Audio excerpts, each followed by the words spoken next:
आप भी यदि सुनने के इच्छुक हो तो विराजें। सूत जी की बात सुनकर देवतागण तो वहां बैठ गए, पर शौनक आदि ऋषियों ने श्री सूत जी से पूछा, सूत जी, नारद जी तो 2 घड़ी से अधिक कहीं रुकते नहीं, फिर वे 7 दिन तक एक स्थान पर कैसे रुके रहे? सूत जी बोले, एक समय सनक, सनंदन, सनातन और सनत कुमार नामक 4 ऋषि भाई घूमते हुए बद्रिकाश्रम में आए। वहां उन्होंने नारद जी को उदास बैठे देखा तो पूछा कि आज वे किस मानसिक चिंता में डूबे हुए हैं। इस पर नारद जी ने उन 4 ऋषियों को प्रणाम कर अपनी चिंता का कारण बताते हुए कहा कि इस कलयुग में वे चारों ओर घूम फिर कर आए हैं तो उन्होंने देखा कि हर तरफ आपाधापी मची है। सत्य का पालन, पवित्र तपस्या करने का व्रत, दान और दया सभी लोग छोड़ चुके हैं। अपने माता पिता का कोई आदर नहीं करता। सभी अपने अपने स्वार्थ और सांसारिक मोह माया में उलझे हुए हैं। सभी अपना पेट भरने में लगे हैं। बात बात में झूठ बोलते हैं। साधु सन्यासी ढोंग करते हैं। सभी पैसों के लालच में कुछ भी करने पर उतारू हो जाते हैं। सर्वत्र अधर्म और नीच कर्मों का बोलबाला है। यह सब देखते हुए वे जब मथुरा नगरी में यमुना किनारे पहुंचे तो वहां एक स्त्री को उन्होंने रोते हुए देखा। उसके पास 2 बूढ़े अचेत अवस्था में पड़े थे।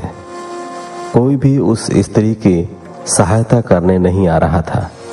उन्हें देखकर वह स्त्री अपना दुखड़ा सुनाने लगी। वह कह रही थी कि वह भक्ति है और ये दोनों अचेत पड़े उसके 2 बेटे ज्ञान और वैराग्य हैं। यहाँ आसपास जो 3 स्त्रियां बैठी रो रही हैं, ये गंगा, यमुना और सरस्वती नदियां हैं जो मेरी सहायता के लिए यहाँ आई हैं। मैंने द्रविड़ प्रदेश में जन्म लिया था। कर्नाटक में मैं सयानी होकर दक्षिण में रही। वहां से चलकर मैं गुजरात पहुंची और वहां मैं बूढ़ी हो गई। लेकिन जब से मैं यहाँ वृंदावन में आई हूँ तब से मैं फिर से जवान हो गई हूँ। परंतु मेरे ये दोनों बेटे ज्ञान और वैराग्य कलयुग के पापों की अग्नि से भस्मीभूत होकर अचेत हो गए हैं। इसी से मैं दुखी हूँ। मेरे पुत्र तो बूढ़े हैं और मैं जवान हूँ। ऐसा देखकर संसारी लोग मेरी हंसी उड़ाते हैं। नारद जी ने उसे समझाया कि कलयुग की वजह से तेरे पुत्रों ने अपनी मर्यादा का त्याग कर दिया है। भाव यही है कि कलयुग में भक्ति के द्वारा ही परमात्मा का साहचर्य संभव है। ज्ञान वैराग्य को कोई नहीं पूछता। राजा परीक्षित ने भी दया करके कलयुग को छोड़ दिया था। इसी का परिणाम उन्हें भुगतना पड़ रहा है। दूसरे लोगों को भी धर्म कर्म छोड़ देने के कारण दुख उठाना पड़ रहा है। केवल भजन कीर्तन के द्वारा ही नारायण को प्रसन्न किया जा सकता है। कलयुग का यही धर्म है।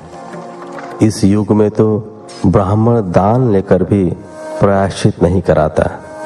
सभी के मन में क्रोध, लोभ, काम और अहंकार भरा रहता है। नारद जी की बात सुनकर भक्ति ने कहा, ऋषिवर, आप धन्य हैं। मुझे बड़े भाग्य से आपके दर्शन हुए हैं। आप सभी का दुख हरने वाले हैं। आप कोई ऐसा उपाय बताएं कि मेरे ये दोनों पुत्र ज्ञान और वैराग्य फिर से युवा हो जाएं। इससे मेरा दुख छूट जाएगा और मुझे फिर से जीवन दान मिल जाएगा। मैं आपको बार बार नमन करती हूँ। कृपया मेरा दुख और कलेश दूर कीजिए। दूसरा अध्याय। नारद द्वारा भक्ति को प्रबोधन बोध तथा दुख निवारण हेतु साधु पुरुष की खोज।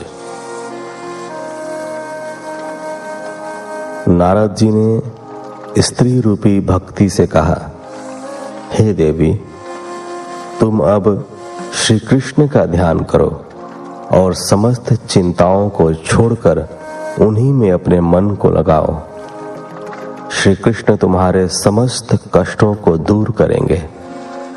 उन्होंने ही दुर्योधन की सभा में द्रौपदी की पुकार पर उसकी लाज बचाई थी, और जब ग्राह ने जल में हाथी का पैर पकड़कर खींचना चाहा, तब उन्होंने विष्णु रूप में गजेंद्र की पुकार पर उसके प्राणों की रक्षा की थी।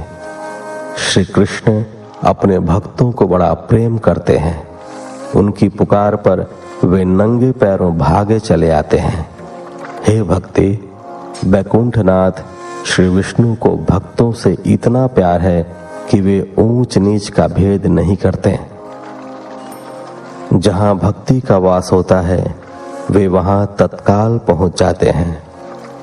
सतयुग, त्रेता और द्वापर युगों में ज्ञानी लोग यज्ञ, तप, दान व धर्म करके मोक्ष प्राप्त करते हैं, परंतु कलयुग में तो भक्ति के द्वारा ही जीवों का इस भव सागर से उद्धार हो जाता है। ज्ञान और वैराग्य को इस युग में कोई नहीं पूछता। जिनके हृदय में हे भक्ति तेरा वास रहेगा, वे पापी होने पर भी भय मुक्त होकर बैकुंठ धाम को प्राप्त करेंगे। परमात्मा का दर्शन यज्ञादि से इतना शीघ्र प्राप्त नहीं होता जितना कि भक्ति के द्वारा सहज रूप में हो जाता है। इसलिए परमात्मा ने भक्ति को ही सर्वोपरि रखा है। नारद जी की बात सुनकर भक्ति की शंका दूर हो गई। वह बोली, हे ऋषिवर नारद जी, आप धन्य हैं। आपने जिस प्रकार मुझे धीरज बंधाया है, उसी प्रकार आप मेरे पुत्रों को भी जगाओ। मेरे द्वारा अनेकानेक प्रयास करने पर भी इनकी चेतना जागृत नहीं हो पा रही है। मुझे इनके लिए बड़ी चिंता हो रही है। नारद जी भक्ति से कुछ कहते, तभी आकाशवाणी हुई, हे नारद जी, ये दोनों बिना सत्संग के जागृत नहीं होंगे। इनके लिए किसी साधु जन को खोजो। नारद जी ने इधर उधर देखा तो उन्हें अपनी ओर आते हुए सनकादि मुनीश्वर दिखाई दिए। उन्हें देखकर नारद जी ने कहा, हे ऋषिवर, आपके दर्शन करके मेरा जीवन धन्य हो गया। आप योगी और ज्ञानी हैं। आपके तप की बराबरी कोई नहीं कर सकता। आपकी ही सामर्थ्य थी कि आपने बैकुंठपति के द्वारपालों जय विजय को पृथ्वी पर गिरा दिया था, और आपकी कृपा से ही वे पुनः बैकुंठ लोक पहुंच गए। आप दया करके भक्ति, ज्ञान और वैराग्य का दुख दूर कीजिए, जिससे चारों वर्णों में आपका यश फैले और कलयुग में जन्म लेने वाले प्राणियों का जीवन शुद्ध और पवित्र हो जाए। नारद जी की प्रार्थना सुनकर सनत कुमारों ने कहा, नारद जी, श्री श्याम सुंदर के सभी दासों में आप सर्वश्रेष्ठ हैं। आपने जिस प्रकार भक्ति को उपदेश देकर उसका दुख हरण किया और भक्ति को ज्ञान तथा वैराग्य से उत्तम माना, वह अपने आप में सर्वश्रेष्ठ उदाहरण है। प्राचीन काल में महात्मा लोग ज्ञान और धर्म पालन को ही संसारी लोगों को बैकुंठ जाने का मार्ग बताया करते थे, परंतु वह ज्ञान का मार्ग अत्यंत कठिन था। उस मार्ग को बताने वाला कोई उत्तम गुरु भी इस कलयुग में नहीं मिलता।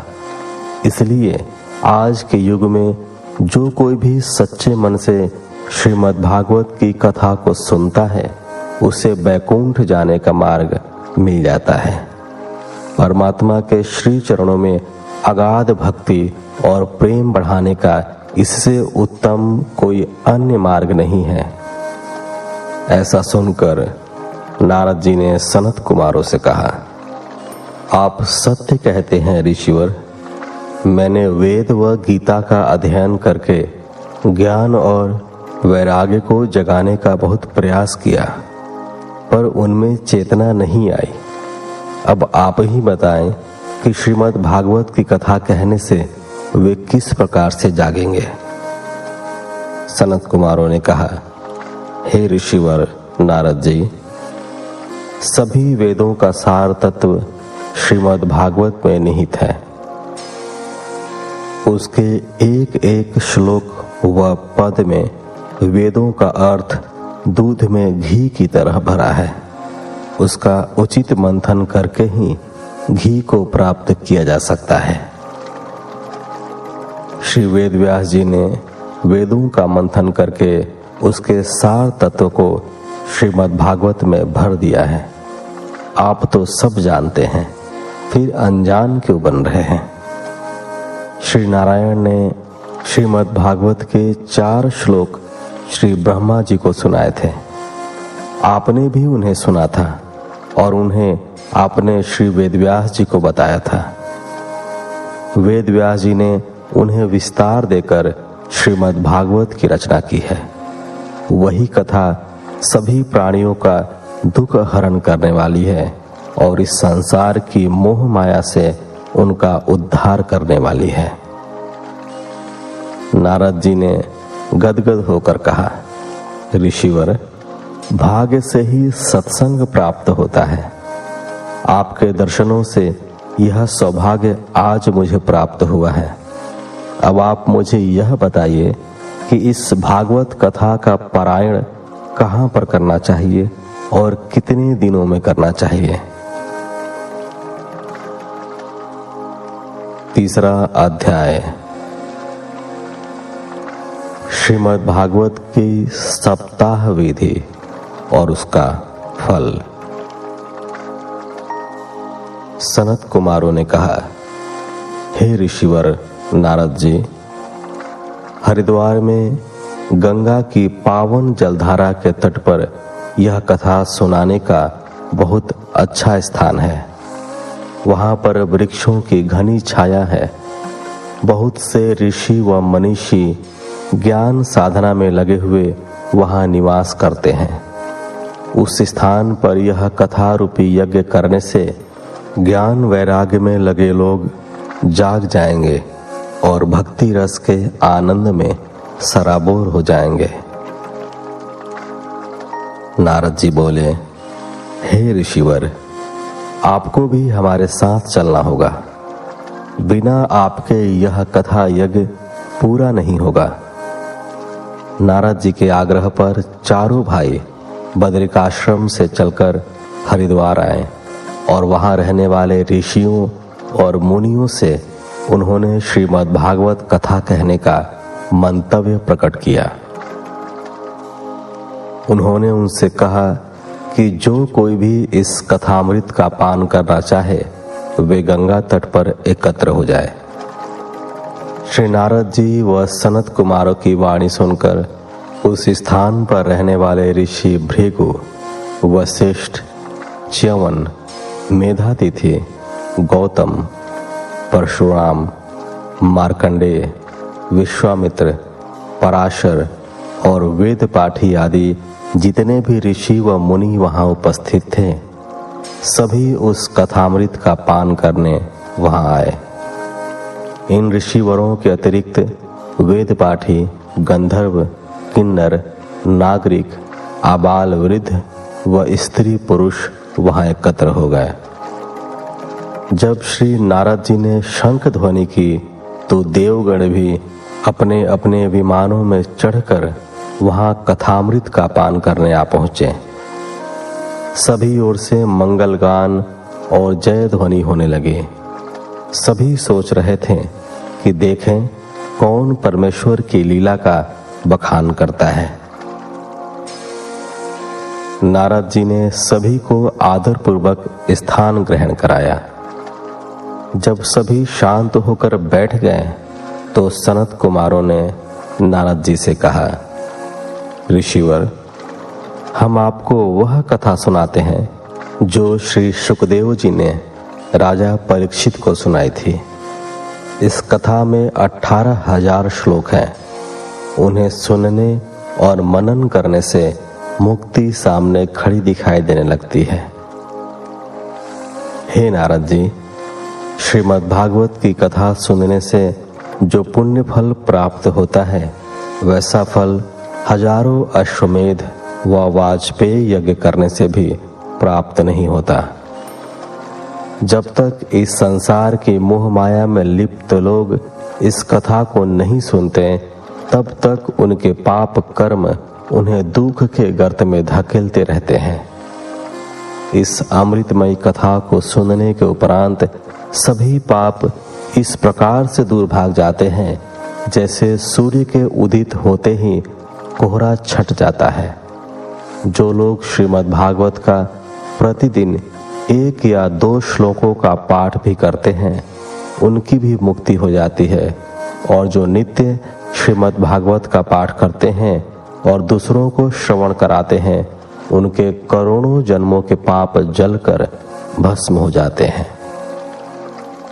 जो व्यक्ति श्रीमद् भागवत की पोथी सोने के सिंहासन पर रखकर वैष्णव जन और साधुओं को दान में देता है, उसे परमेश्वर उस भव सागर से मुक्ति देकर अपनी परम दिव्य ज्योति में लीन कर लेते हैं। इस मनुष्य जीवन को प्राप्त करके भी जिसने श्रीमद् भागवत की कथा को नहीं सुना, उसके जीवन पर धिक्कार है। उसे चांडाल के समान समझना चाहिए। ऐसे कुपुत्र को जन्म देने से अच्छा था कि उसकी माता बांझ ही रहती। सनत कुमारों ने आगे कहा, उपस्थित सज्जन वृंद, इस कलयुग में यज्ञ, तप, दान और धर्म इस संसारी व्यक्ति से नहीं हो पाता। उसके मन में एकाग्रता भी नहीं आ पाती। मन सदैव चंचल रहकर इधर उधर भटकता रहता है। इसलिए स्वयं परब्रह्म परमात्मा ने श्री कृष्ण द्वैपायन वेद व्यास जी का अवतार लेकर यह कथा रची।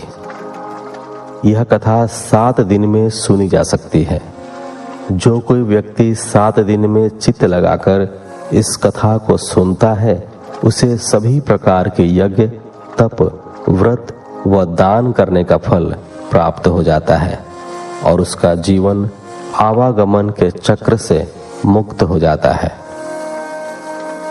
इस महापुराण के 11वें स्कंध में एक स्थान पर श्री उद्धव जी श्री कृष्ण जी से ज्ञानोपदेश ग्रहण करके कलयुग के लक्षण को जानते हैं और श्री श्याम सुंदर के श्री चरणों में नमन करके पूछते हैं कि हे दीनानाथ, आप तो बैकुंठ को जा रहे हैं, फिर इन संसारी व्यक्तियों का उद्धार कैसे होगा। तब इस पर त्रिभुवनपति श्री कृष्ण ने कहा कि हे उद्धव, तुम बद्रिकाश्रम में जाकर तपस्या करो, वहां तुम्हारी मुक्ति हो जाएगी।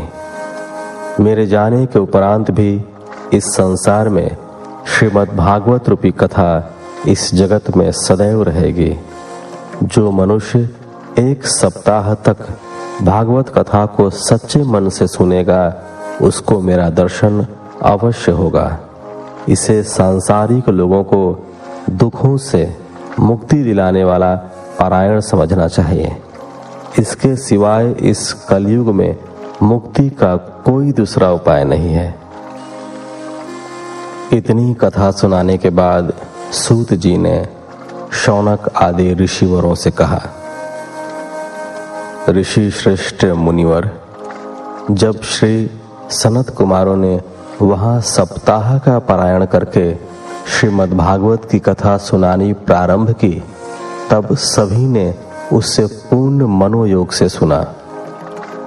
तब सभी ने उसे पूर्ण मनोयोग से सुना। उस कथा के श्रवण से भक्ति के वे दोनों बूढ़े पुत्र ज्ञान और वैराग्य अचेतावस्था से चैतन्य होकर उठ खड़े हुए। भक्ति का दुख छूट गया। सभा में भक्ति के पदार्पण से सभी गोविंद हरे मुरारे का जाप करने लगे। वहां पर भक्ति, ज्ञान और वैराग्य का ऐसा समागम हुआ कि सभी भक्ति रस में सराबोर होकर कलयुग के दुख को भूल गए। सभी का मन उस सप्ताह कथा से शुद्ध, पवित्र और एकाग्र हो गया। चौथा अध्याय। सप्ताह सुनने वालों को नारायण का दर्शन और आत्मदेव ब्राह्मण की कथा। सूत जी ने शौनक आदि ऋषियों से कहा, मुनिवर, जब सभी उपस्थित वैष्णवजन व ऋषि श्रेष्ठ श्रीमद् भागवत की सप्ताह कथा को सुनकर एकाग्रचित हो गए, तब श्री श्याम सुंदर ने जो पीताम्बर धारण किए हुए थे, करघनी, मोर मुकुट, जड़ाऊ कुंडल पहने थे, केसर व चंदन का तिलक लगाए थे, उद्धव और बैकुंठवासी अपने भक्तों के साथ वहां उपस्थित हुए और अपनी मधुर मोहिनी सूरत से सभी को दर्शन दिए। उस अमृतमयी कथा को सुनकर सभी की आंखों के सम्मुख श्री श्याम सुंदर की मूर्ति साक्षात प्रकट हो गई। उनके दर्शन करके सभी उपस्थित जन उनकी जय जयकार करने लगे। चंदन और पुष्पों की उन पर वर्षा करने लगे।